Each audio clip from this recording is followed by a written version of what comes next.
Boa noite, pessoal. Eu sou Liago Monteiro Silva e eu estou fazendo meu trabalho de TCC para a ciência da computação sobre padrões frequentes de algoritmos de busca em jogos estocásticos. Eu já tinha iniciado esse trabalho no período passado, acabei não conseguindo dar continuidade nele, então esse período eu estou voltando para dar sequência ao trabalho.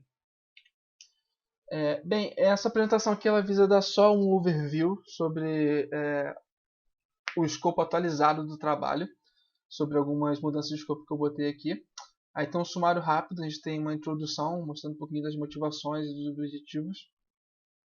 A gente vai falar um pouquinho sobre o Hanafuda e o Ame. O Hanafuda, que é o jogo de cartas em que o trabalho se baseia, e o Ame, que é o framework que implementa esse jogo de cartas.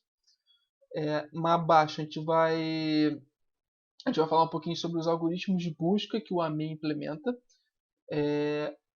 Depois a gente vai falar sobre padrões frequentes, que a partir do AME ele vai gerar uma base de dados para a gente, onde a gente vai poder tirar esses padrões frequentes. E o principal escopo desse trabalho agora atualizado que são essas simulações de partidas que eu pretendo até o final do projeto ter esse ambiente de simulações implementado, onde a gente vai gerar novas partidas, gerar uma base maior, mais uniformizada, para tirar esses padrões frequentes e inferir novas informações ali. No final, a gente fala sobre os próximos objetivos aí do período. Bem, para começar, jogos no geral despertam o interesse de estudantes de ciência da computação. Normalmente é um ambiente mais agradável, mais divertido, mais cativante. E foi com um trabalho feito no Cefet, que gerou um paper em 2015, que foi criado um ambiente, que é o AME, onde ele implementa o jogo Hanafuda e algoritmos de busca competitiva como oponentes artificiais. E ele também disponibiliza esse ambiente como um joguinho na Google Play. Então você tinha ali jogadores humanos jogando contra os algoritmos, que gerou uma base de dados para a gente com as partidas. Foi com esse trabalho que ele gerou essa oportunidade, com essa base, de continuar trabalhando nesse tema e expandir ele para a área de padrões frequentes, de pegar essa base e buscar os padrões frequentes ali nela. Bem, tendo isso em mente, a gente pode começar a falar um pouquinho sobre o Hanafuda e o Ame. Eu não vou entrar em muitos detalhes, porque eu já falei sobre eles no período passado, no vídeo passado. Vou dar só um overview aqui de como funciona o jogo. No geral, o que vocês precisam saber é que ele é um jogo de baralho de origem japonesa. Ele é usado em muitos jogos, mas a grande maioria deles é de formação incompleta, soma zero, sem cooperação, entre dois jogadores e com alternância de turnos. Basicamente são jogos bem adversariais, e eles revolvem em volta desses combos, essas combinações, sequências de cartas que você coleciona ali no meio do jogo. Vão ser esses combos que a gente vai procurar na nossa pesquisa, na nossa busca de padrões frequentes, porque eles são relevantes, eles formam o grosso da pontuação do jogo no final. E o AME, ele é esse ambiente que foi desenvolvido naquele paper que eu já citei,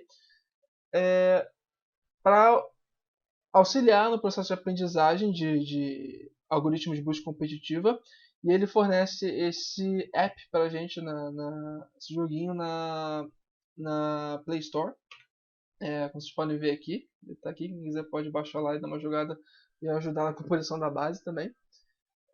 Ele implementa a mecânica do jogo e os algoritmos, que são os adversários, e ele, no geral, quando ele vai gravando as partidas e ele conseguiu juntar informação aí de quase 3.700 partidas, essa base atualmente que a gente tem. A gente não tem jogador humano contra jogador humano. E foi com essa base que o trabalho foi iniciado. Aí. Aqui tem um exemplo do subset combos que eu criei no trabalho passado quando eu fiz. Ele tem 21 variáveis com as quase 3.700 observações. No geral, você pode ver aqui na meiuca onde tem os combos, NA, cada linha é uma partida, né?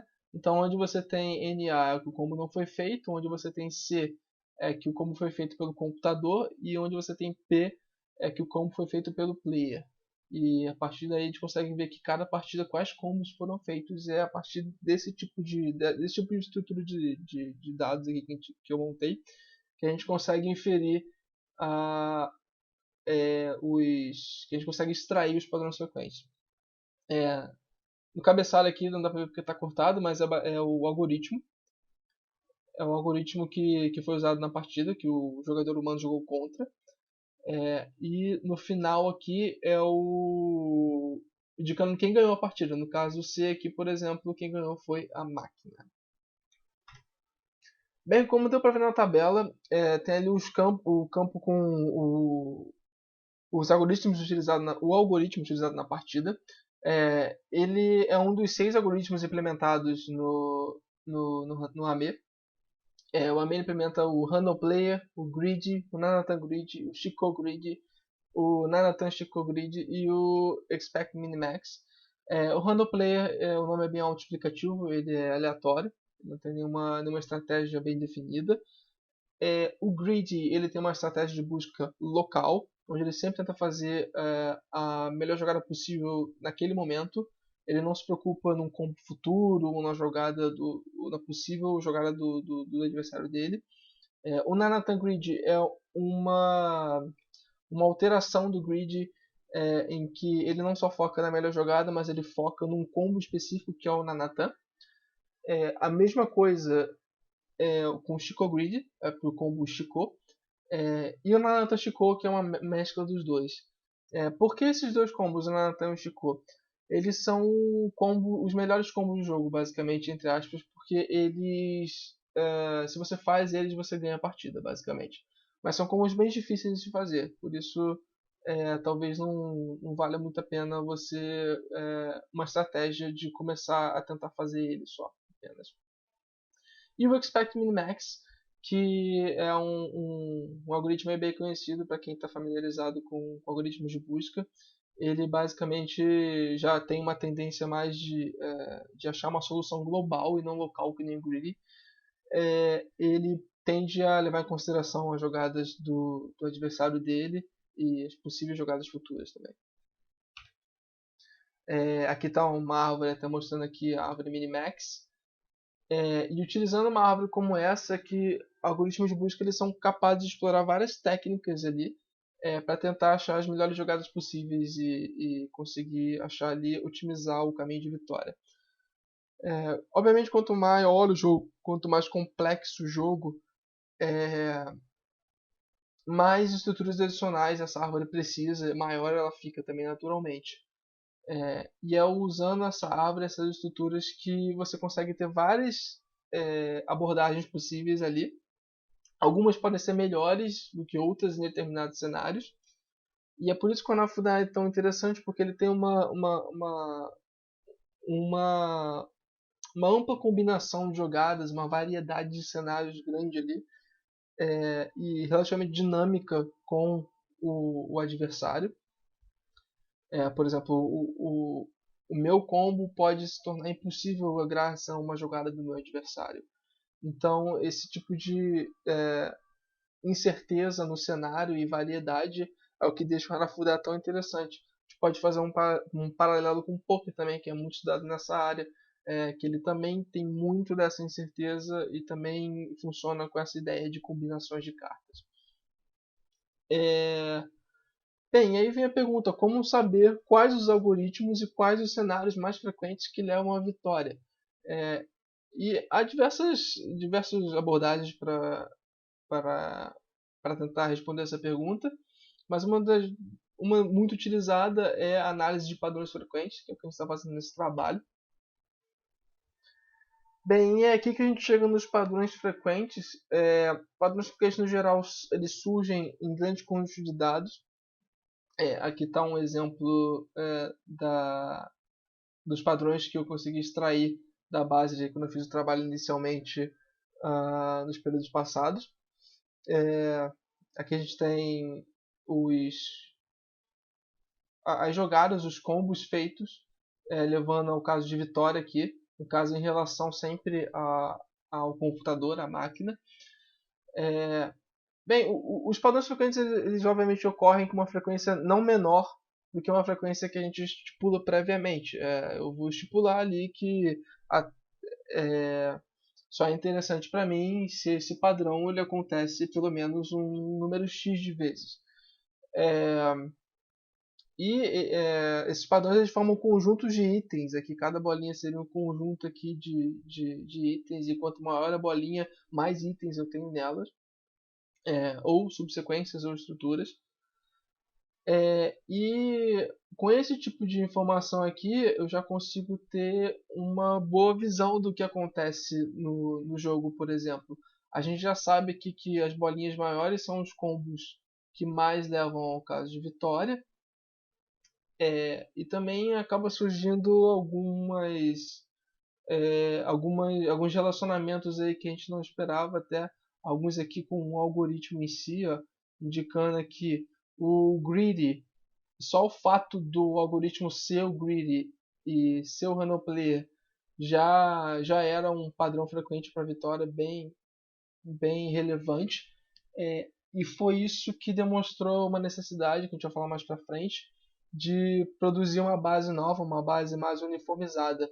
Porque o que acontece? Essa base aqui ela foi pegada dos jogos realizados no aplicativo. E no aplicativo o que acontecia? A maioria das partidas eram jogadas com Random Player ou com Greedy. Ou seja, a base ficou inchada com Random Players e Greedy. É por isso que eles aparecem aqui frequentemente. Então é interessante a gente, eu vou falar isso mais pra frente, mas eu vou adiantando aqui. É interessante que a gente tivesse uma base com partidas suficientes de todos os algoritmos, né? E desses padrões, eles fazem parte desse processo de descoberta de informação de um conjunto de dados. É um processo que ele pode ser dividido por essas fases aqui. A fase da seleção, a gente decide quais os dados que a gente vai utilizar, quais são os dados relevantes para o nosso trabalho. O pré-processamento, que é onde você trata os dados junto com a transformação ali. Mais ou menos algo que eu fiz o que eu fiz lá naquela base anterior, onde eu dividi os combos em colunas para cada partida e indiquei ali quem fez o combo. A base não estava daquele jeito inicialmente, eu tive que pegar o dado e tratar ele daquela maneira ali para ficar amigável para o algoritmo ali que a gente ia aplicar depois de busca de padrões frequentes. E a mineração de dados em si, que é rodar o algoritmo de padrões frequentes, fazer os testes, ajeitar os parâmetros, ajustar ali o lift ou o suporte. E por fim, fazer a interpretação e avaliação. Esse vai ser um processo que vai ser feito no trabalho.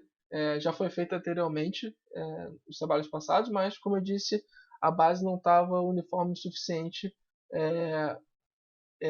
gerando essa nova demanda aí de gerar uma nova base. Essa demanda que vai ser atendida com um simulador de partidas ali, que vai ser feito no ambiente de benchmark do AME. Basicamente aqui como mostra aqui nesse diagrama, eu vou ter ali um ambiente que eu consigo pôr dois algoritmos ali para jogar entre si. Dessa maneira a gente consegue gerar mais partidas. Eu vou fazer um mapeamento de benchmark ali, qual algoritmo jogar com qual, se é interessante de botar todos para jogarem com todos, ou se é mais interessante a gente pôr uma certa ordem de partidas ou algo do gênero. Assim a gente vai ter a obtenção desses novos dados, rolando essas partidas, esses testes, esse benchmark, para ter um maior volume e uma base mais uniformizada entre esses vários algoritmos, para a gente poder rodar novamente ali a análise de padrões frequentes e extrair e inferir desses dados. Bem, os próximos objetivos no trabalho vai ser, como eu estou fazendo agora, estou consolidando a parte textual da primeira metade do TCC. E logo depois disso eu vou dar início à implementação desse simulador de partidas entre os algoritmos. Vou ter que avaliar e tratar esses novos dados, né? E novamente extrair os padrões frequentes dessa nova massa de dados e ter aí informações talvez um pouquinho mais precisas, mais relevantes aí para o jogo. Bem, essa foi a apresentação inicial aqui, como eu disse, um overview do que está sendo feito, do novo escopo do trabalho.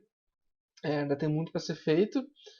Eu vou botar as informações sobre tudo que eu falei aqui nesse vídeo na descrição do vídeo do YouTube. Então, quem se interessar por ler mais ou assistir mais, é só dar uma olhadinha lá. E é isso. Boa noite e até a próxima, galera.